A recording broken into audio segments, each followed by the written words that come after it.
Happy Saturday! We made it to the weekend, and what a good one it is going to be. Taking a live look outside over Lookout Mountain. Lots of blue skies out there. Good morning, I'm Lawrence Cafidi. Thank you so much for sharing your weekend with us.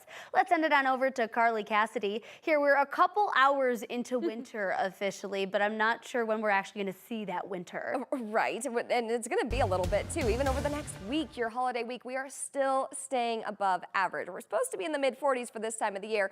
Feeling like winter, but not the case. Winter solstice this morning, 2:21. It's the shortest day of the year, and the sun, that's at the lowest angle in the sky. But with all that sunshine today, we are warming things right back up. We are talking blue skies, plenty of sunshine all the way throughout today. A little bit of a cool, chilly start for this morning, so take the extra layer, but you are not going to need it long. By this afternoon, just like yesterday, we are back to the 60s, 65 for our forecast this afternoon. Our record for today, 67, set back in 1933, so not far off.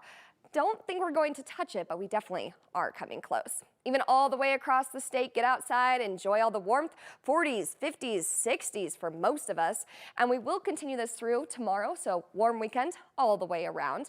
But tomorrow, just a little bit cooler as that cloud cover starts to move in. So as we go into our upcoming holiday week, we have a couple of these weak disturbances passing on through. Not a huge impact, but we will start to see some mountain snow showers. And for Christmas, could have a little bit of that rain-snow mix. But we'll talk about those details in a few minutes. Looking forward to it. Thank you so much, Carly. Big news out of the nation's capital. With an 11th hour vote, senators approved a funding package to keep government services running and paychecks flowing to federal workers and military members, at least for 3 months.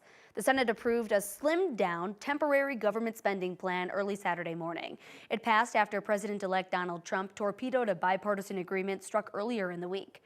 A House vote on a Trump-endorsed funding bill failed on Thursday evening, but the chamber then approved a revised bill Friday evening.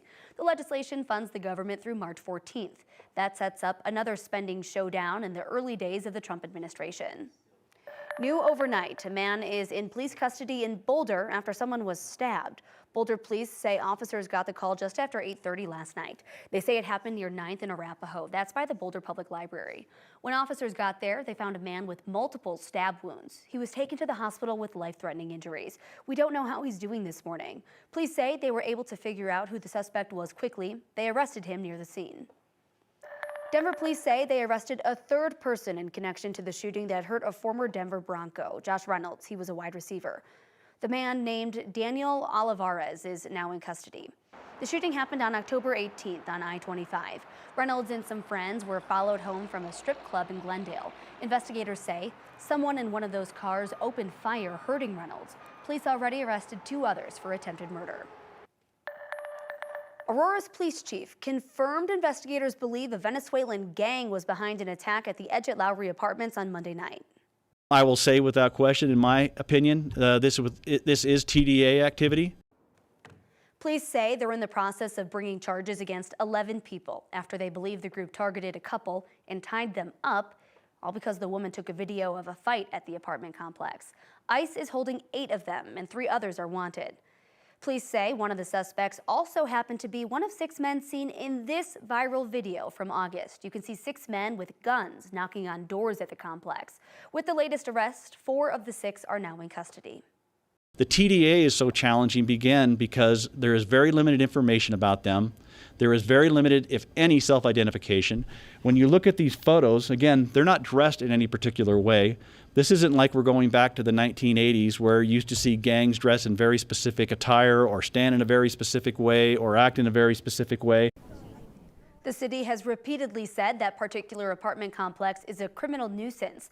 The city has worked with the owners on a deal to shut it down. The city has promised people living there 30 days notice before it closes. We also heard from Aurora Mayor Mike Kaufman for the first time since that attack on the couple by the suspected gang members. He spoke up yesterday. He's been under growing pressure to explain conflicting statements about migrant gang activity in his city. Mayor Kaufman is now turning the blame on Denver Mayor Mike Johnston.